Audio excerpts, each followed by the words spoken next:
ওই যে পোস্তগোলা ব্রিজে চলে আসলাম।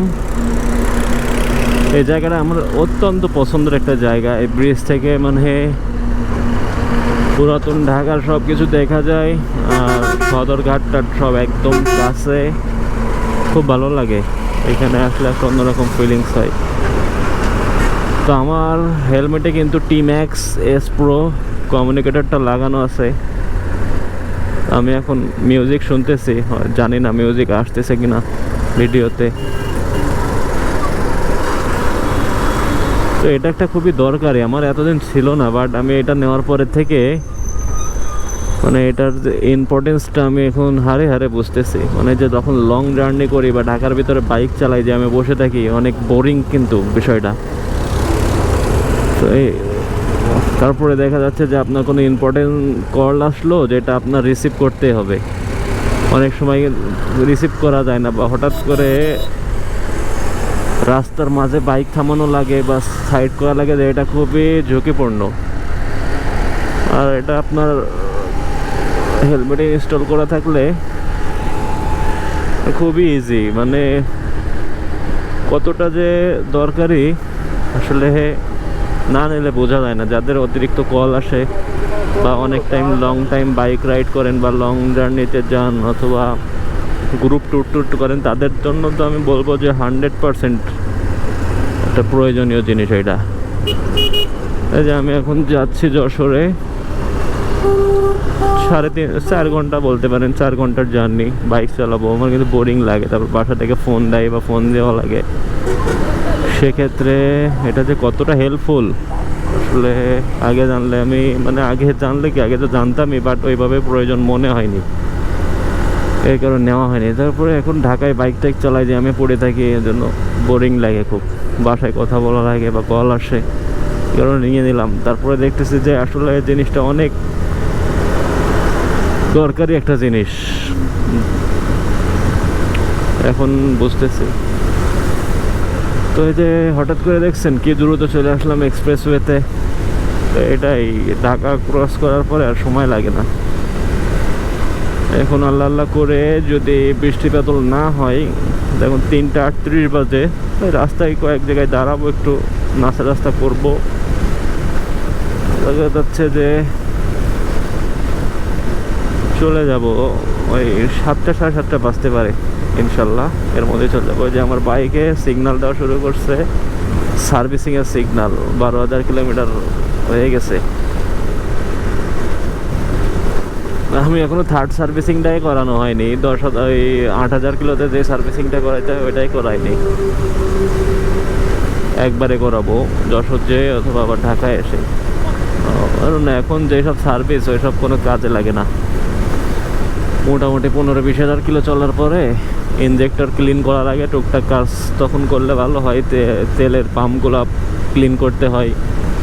আর এর আগে যেসব সার্ভিস কোনো কাজের না, ওই চেন অ্যাডজাস্ট করবে, টায়ার প্রেশার চেক করবে, এসব করে সময় নষ্ট করার মতো সময় আমার এখন নাই। আর এইসব সার্ভিস করায় যারা নতুন বাইক কিনছে, ফার্স্ট বাইক, অনেক ইমোশন তাদের বাইক নিয়ে, তারা এসব করে। তারপরে যখন বুঝে যায় যে এসব কোনো কাজের না, পরে তারাও করে না। এখন মোটামুটি মাইলেজ ভালোই দিচ্ছে, ঢাকার ভিতরে 40-42 মতো পাচ্ছি মনে হয়, ওইভাবে হিসাব করে নিই। আর হাইওয়েতে তো আপনাদের ভিডিও করে দেখাইছিলাম 54-53 এরকমই পাচ্ছি। এখন আমার তেলের ট্যাঙ্কি ফুল, 12 লিটার তেল নিচ্ছি, আবার ট্রিপ 0 করে রাখছি। এখন ফাইনাল একটা মানে ডিটেলস আপনাদের মাঝে একটা ভিডিও আকারে শেয়ার করব, সেই কারণে আবার সমস্ত কিছু যাতে আপনাদের এই বাইকটা নিয়ে কোনো প্রকার ডাউট কনফিউশন কিছু না থাকে, যাতে একটি ভিডিও দেখে আপনারা পুরোপুরি সিদ্ধান্ত নিতে পারেন।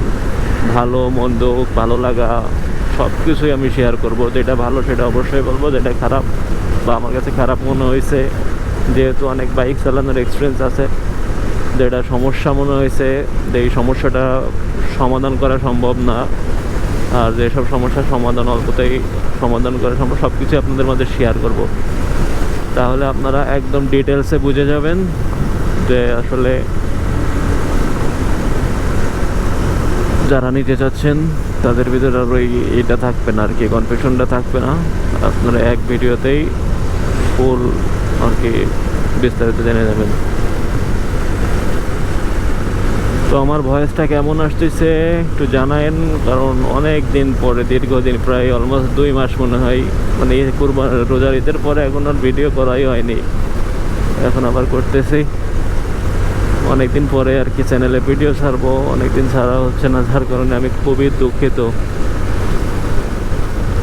অনেকেই কমেন্ট করেন, অনেক কিছু জানতে চান, আসলে জানাতে পারতেছি না ব্যস্ততার কারণে।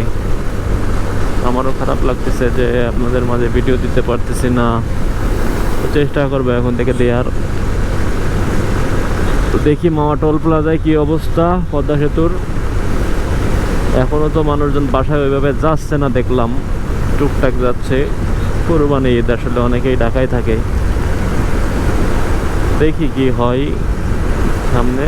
রোজার ঈদে যেভাবে পাইছিলাম ওইভাবে পাবো না, আর যেহেতু এখন বিকালবেলা, এখন তেমন একটা ভিড় হবে না আশা করি।